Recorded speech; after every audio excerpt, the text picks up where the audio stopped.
Une précision extrême. Dans les ateliers de l'entreprise Garros, on assemble avec minutie des capteurs de toute taille et aux fonctions multiples.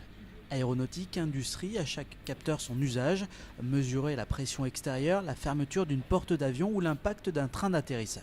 Le capteur de force, on fait des mesures de charge de 1 gramme à 1000 tonnes à peu près, dans des conditions sévères d'environnement. Voilà 25 ans que la société basée à Bouguenais construit son expertise dans ce secteur ultra pointu. Ici, chaque pièce ou presque est unique et ses contraintes physiques doivent être mesurées grâce notamment à ces logiciels 3D.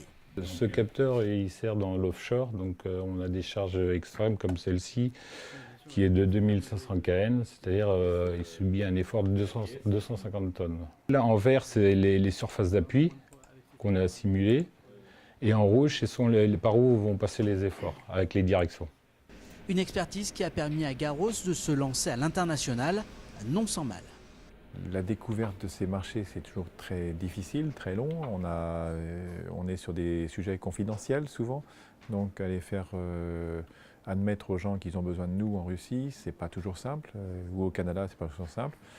On s'était installé au Canada il y a 12 ans, on a loupé le coup et on est reparti il y a 2 ans et là maintenant ça commence à fonctionner. C'est très lourd de comprendre, même quand on parle la même langue, de se comprendre. Les habitudes de travail ne sont pas les mêmes, donc on a un peu de mal des fois à se comprendre, mais on y arrive, mais c'est de la confiance sur du très long terme.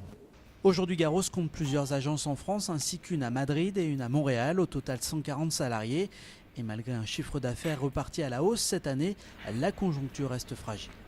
On est une goutte d'eau dans un océan, donc grandir dans cet océan, c'est pas très simple et on y va je dirais au cas par cas.